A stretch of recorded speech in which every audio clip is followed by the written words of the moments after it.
Okay, so you recognize our deer here that we've been working with all night. We've caped the hide off the body, taken the head off, taken the hide off the head, and then we've also removed the lymph nodes from it on a previous video. So now what we're going to do is we're going to dive in and do a field European mount, which basically will get you to the point where all you have to do is cook it and bleach it. So first thing we want to do is remove all this extra neck meat. So typically what I'll do is just find the back of the skull. You can feel the bone there and just make an incision there. It basically will be, get your ear cavity here and there's a bone that runs right there. So just make a cut through there, all the way up, follow the back of the skull, and back over on the other side. So now that we're there, just keep moving, cleaning that meat away, and you'll start to see the back of the skull and the vertebrae starting to appear. So just keep cutting and pulling up as you cut. And then sometimes you have to come from the bottom side, clear some of this meat away, and just cut till you hit bone. And then follow the same thing on the other side.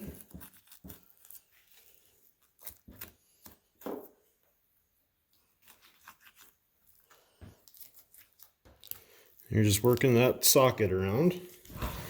And now we should just be able to cut the vertebrae. That should come free. A little bit over there yet. Alright. So now we've got that free.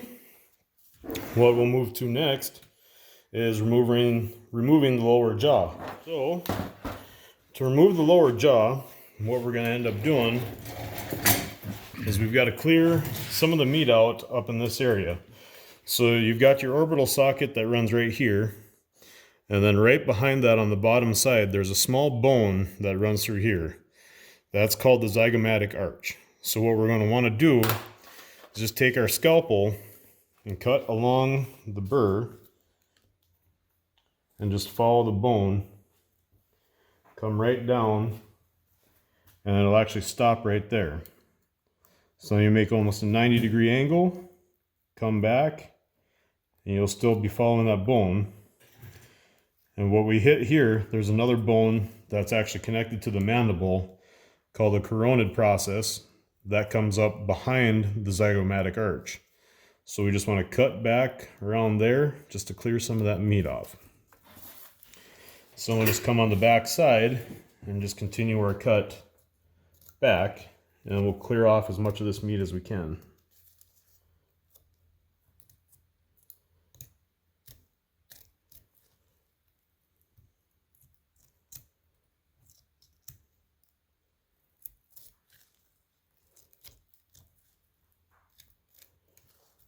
So we're getting to a point where we're kind of hitting that bone.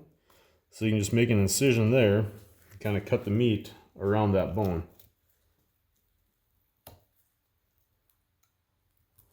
So that there is your coronid process that runs up from the mandible. So just keep clearing that meat off. And you can see there's more definition to that bone sitting there now. Just sitting right in that arch.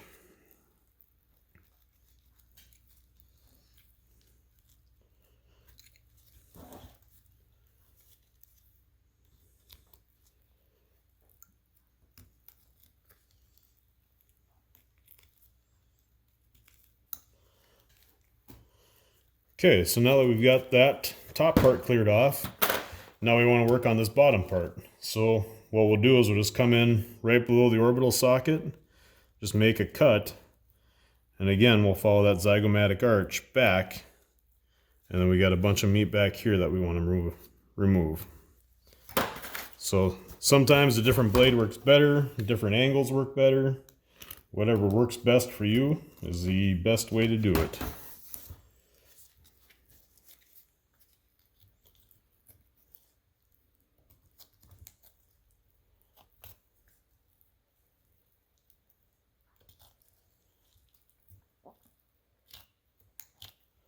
So what I'm just doing is just working my way, cutting this meat away until I feel that bone on the back side. So there's that mandible starting to be exposed. And just keep cutting it away.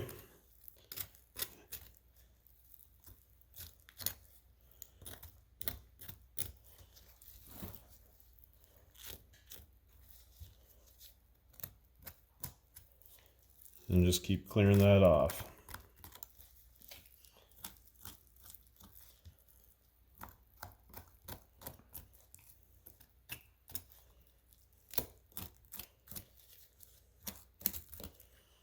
Okay, so now we'll do the same thing on the other side. Let's just come in on the back side of that orbital socket, follow it down to that zygomatic arch, make your 90-degree turn, and just follow that down to the ear cavity.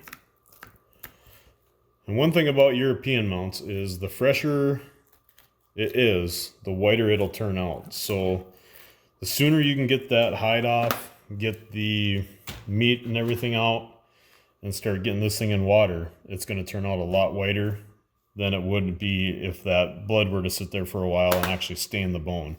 It gets really hard to bleach then once that blood's been stained in that bone. So yeah, just to continue on removing that lower jaw, what we're going to do now is just take our big scalpel, our number 22 scalpel, run that up in between the zygomatic arch and the corona process, just to free up some of that meat. And then we'll do that on the top side as well. And we'll do it on the back side.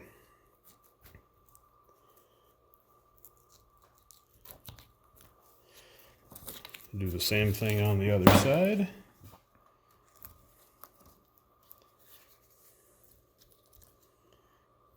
You don't have to do a lot, just basically get from front to back once or twice. And you'll kind of feel it too once it starts freeing up. So then what we can do, we can just take the jaw and it'll pull open. And just take and cut that top palate out. And you'll start feeling bones.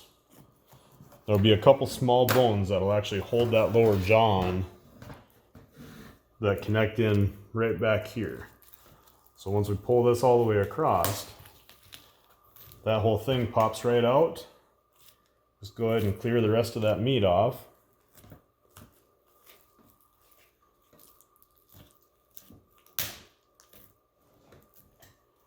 Let's see here. So those bones actually are tucking in right back in here. So you can just take and make an incision and just slowly work that out, because it's just cartilage back there holding it. And sometimes the smaller blade works best on those.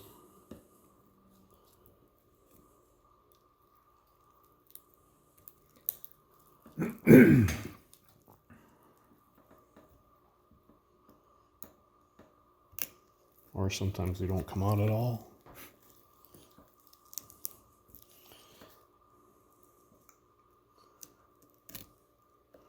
There we go. So we can take and cut away this excess meat as well. Take as much out at the same time as you can. It's easier to take bigger pieces than it is picking away at all the smaller pieces.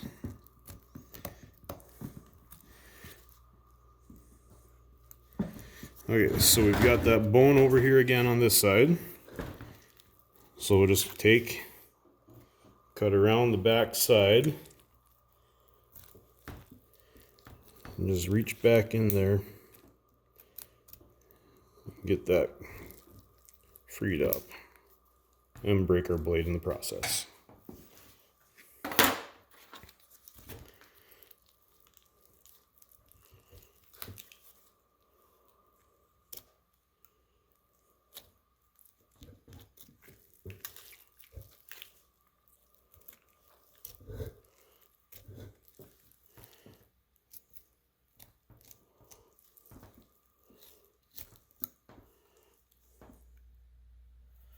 Okay, so now that we've got the lower jaw removed, we're going to go ahead and clean up a lot of this meat, get the eyes out, and remove this upper palate from the top of the jaw.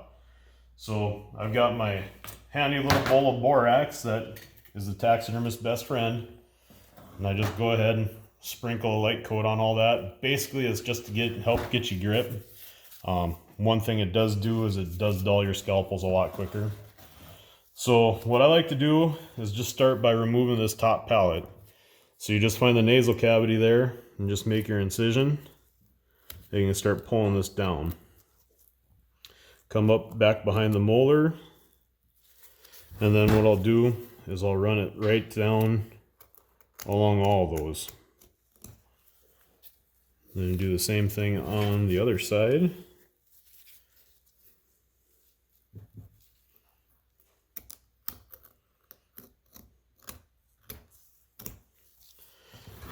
So then, when these are fresh, they usually pull off pretty easy. So we'll just kind of work our way down here a little bit. Add a little borax.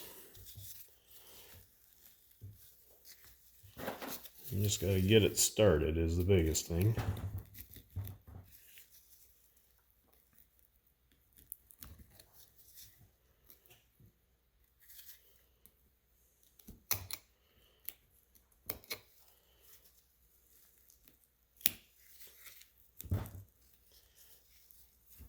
Starting to think I thought, don't have a fresh blade.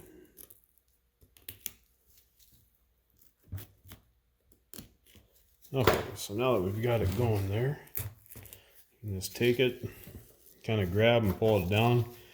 It'll split apart on you sometimes, so you just got to come in and start it up again. So once you get past those molars, it'll start to kind of split. Just come up on the front of that molar and then make an incision, cut down, and just keep pulling that down. There's a little cone shape in here that makes it a little tougher to do down on this end. And scalpel blades are flying.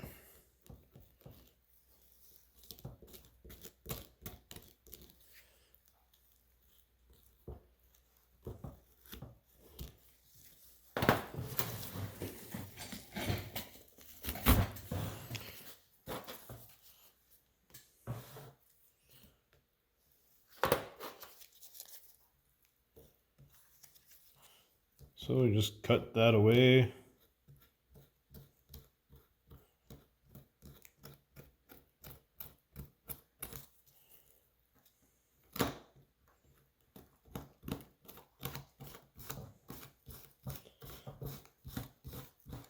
Okay, so we got our top palate removed. We're just going to work on cleaning out all the meat and stuff behind the eyes and getting the actual eyes removed.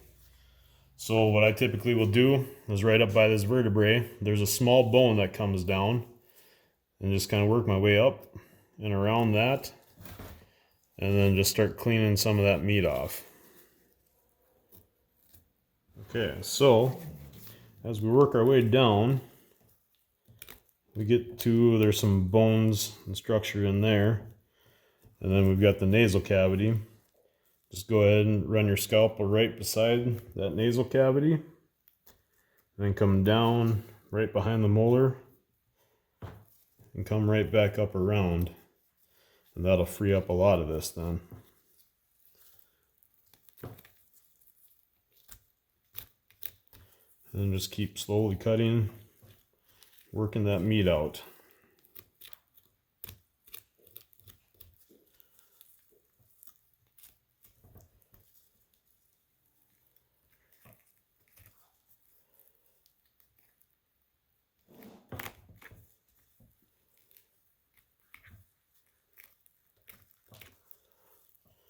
Okay, so now that we've got that off, we'll go and clean up the zygomatic arch a little bit.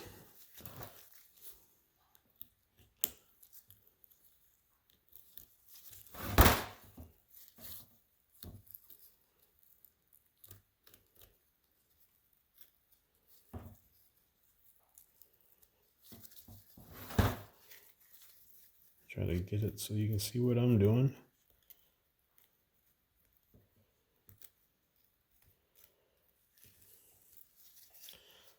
Okay, so now what we'll do, just basically take our index finger, run it in there, and as we're cutting, just right beside the nasal cavity, just pull with our index finger on the back side of the eye, and that stuff will just break away, and you can peel it right out.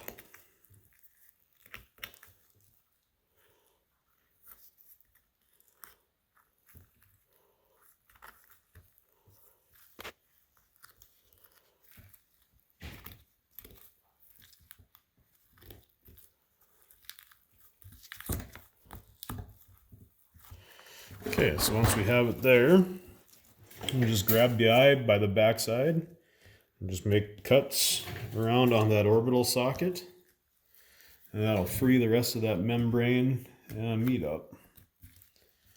And just keep pulling out. Careful not to squeeze too hard on it so you don't pop the eye.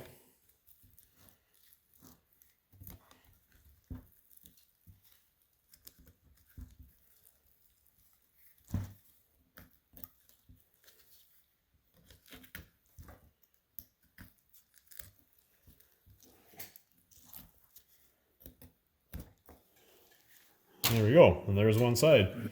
So we'll go ahead and do that same thing on the other side. Okay, so we've got our skull all cleaned up, hide off, we've got the eyes out, bottom jaw removed. The only thing we have left is to pull the brain out and remove that membrane that needs to be removed for transportation. So for this instance, I have a locking plier that I use.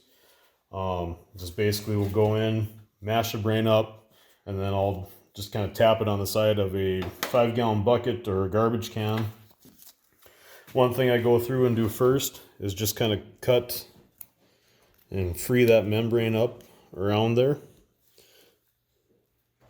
So what we'll do is we'll go through, we'll just clear some of this off, and you'll see what I'll actually do a lot of times with the membrane is just take my locking plier and just roll it, and then that membrane will come out, it'll twist around it and actually come out fairly easily. So I'll go ahead and do that, and then once I get it ready, we'll show you guys kind of how I just tap them on the side of the garbage can just to kind of shake the rest of the brain cavity. Oh, clear. Okay, so basically what we do is we just take our plier, just go in there, and just kind of work it around. Not a pleasant thing to do, but if you're going to transport your skull and want to have a European mount, it's something you're going to have to do.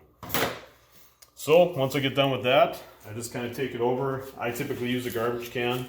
Just kind of grab it by the G2s, G3s, and just lightly tap it. Just keep going until all that brain comes out. Sometimes you have to take your plier, work them around again, or even use that to pull them out. But get it so that you have all that brain matter out of there, and then we'll show you how to remove the membrane. Okay, so we've got all our brain matter taken out of the skull. So the only thing we have left to do is to remove, there's a thin membrane that runs in the skull cavity that also has to be removed in order for transportation. This is regardless if you're doing a shoulder mount or a European mount. It's a lot easier if you're doing a shoulder mount because then you can just take and cut your skull cap off, pull that membrane out, and you're good to go.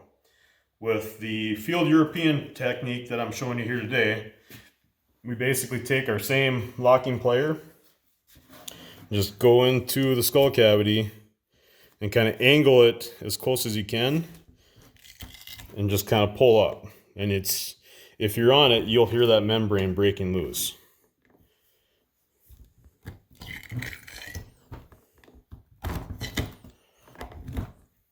So again, what I'll do is just take my locking plier, go in there, and then just twist it. And it's going to be one of those things where it's going to come out in multiple pieces. You're never going to get it all in the first shot.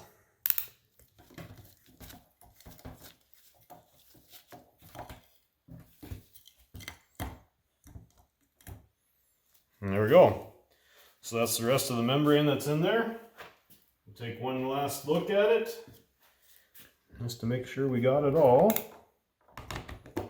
You can just run your plier in there and you'll kind of hear it break loose if there is anything.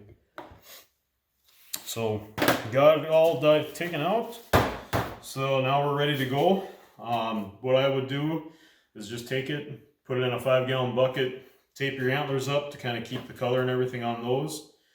If you got OxyClean with, throw a cup of that in there with the water and just let it sit in that water for 3-4 days. You'll be fine. Basically, it's just going to be cold water maceration where it's going to slowly break away at the tissue and everything like that. Pull the blood out, and you'll have a really nice white skull after you cook it and bleach it. So that's basically the entire process from caping to field European prep. So if you'd like to see any other videos, throw them in the comments, and thanks for watching.